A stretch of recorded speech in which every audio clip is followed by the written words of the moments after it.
السلام علیکم، میں ہوں زینب اور امید کرتی ہوں آپ سب خیریت سے ہوں گے۔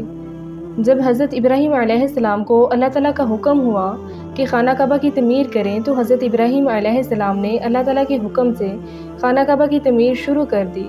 تعمیر کرتے کرتے جب خانہ کعبہ کی دیواریں حضرت ابراہیم علیہ السلام کے سر سے اونچی ہو گئیں اور آپ کے لیے مزید پتھر لگانا مشکل ہو گیا تو اس وقت حضرت ابراہیم علیہ السلام کے ایک معجزے کا نزول ہوا، جو کہ ایک پتھر کی شکل میں تھا، جس کو مقام ابراہیم کہا جاتا ہے۔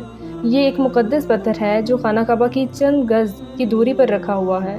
یہ وہی پتھر ہے کہ جب حضرت ابراہیم علیہ السلام خانہ کعبہ کی تعمیر فرما رہے تھے اور جب دیواریں سر سے اونچی ہو گئیں تو آپ نے اس پتھر پر کھڑے ہو کر خانہ کعبہ کی دیواروں کو مکمل فرمایا۔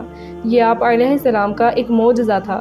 پتھر موم کی طرح نرم ہو گیا اور آپ علیہ السلام کے دونوں قدم مبارک کا گہرا نشان اس پتھر پر پڑ گیا۔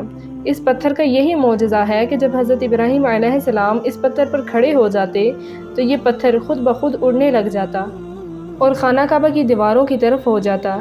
اس طرح حضرت ابراہیم علیہ السلام آسانی کے ساتھ مزید پتھر لگاتے جاتے اور خانہ کعبہ کی تعمیر فرماتے جاتے۔ آپ علیہ السلام کی قدموں کے مبارک نشان کی بدولت اور عظمت میں اس طرح چار چاند لگ گئے کہ اللہ تعالیٰ نے اپنی کتاب قرآن مجید میں 2 جگہ اس کا خطبہ ارشاد فرمایا، جس کا ترجمہ یہ ہے، یعنی کعبہ مکرمہ میں خدا کی بہت سی روشن اور کھلی ہوئی نشانیاں ہیں، اور ان نشانیوں میں سے ایک بڑی نشانی مقام ابراہیم ہے۔ اور دوسری جگہ پتھر کی عظمت کا اعلان کرتے ہوئے یہ فرمایا، اور ابراہیم کے کھڑے ہونے کی جگہ کو نماز کا مقام بناؤ۔ 4000 برس کے طویل زمانے سے اس بابرکت پتھر پر حضرت ابراہیم علیہ السلام کے مبارک قدموں کے نشان موجود ہیں۔ اس طویل مدت سے یہ پتھر باہر کھلے آسمان کے نیچے رکھا ہوا ہے۔ اس پر 4000 برساتیں گزر گئیں، ہزاروں آندھیوں کے جھونکے اس سے ٹکرائے اور حرم کعبہ میں بڑے نالوں سے حرم کعبہ میں سیلاب آیا، پر یہ مقدس پتھر سیلاب کے تیز دھاروں میں ڈوبا رہا۔ کروڑوں انسانوں نے اس پر ہاتھ پھیرا، مگر اس کے باوجود آج تک حضرت ابراہیم علیہ السلام کے جلیل القدر قدموں کے نشان آج تک اس پتھر پر باقی ہیں، جو حضرت ابراہیم علیہ السلام کا بہت بڑا اور نہایت ہی جلیل القدر معجزہ ہے۔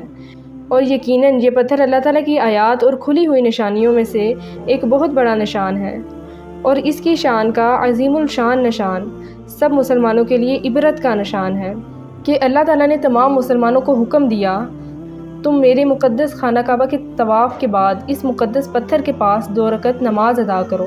تم لوگ نماز تو میرے لیے پڑھو گے، سجدہ تو میرا ادا کرو گے، لیکن مجھے یہ محبوب ہے کہ سجدوں کے وقت تمہاری پیشانیاں اس مقدس پتھر کے پاس لگیں کہ جس پتھر پر میرے خلیل حضرت ابراہیم علیہ السلام کے مبارک قدموں کا نشان بنا ہوا ہے۔ تو امید کرتی ہوں ہماری آج کی ویڈیو آپ سب کو بہت پسند آئی ہوگی۔ مزید ایسی ویڈیوز دیکھنے کے لیے ہمارے چینل کو سبسکرائب کر لیں، اور زینب کو دیجیے اجازت اس امید کے ساتھ کہ اگلی بار ایک اور ویڈیو لے کر آپ کی خدمت میں حاضر ہوں گی۔ تب تک کے لیے اللہ حافظ۔ اللہ تعالیٰ آپ سب کا حامی و ناصر۔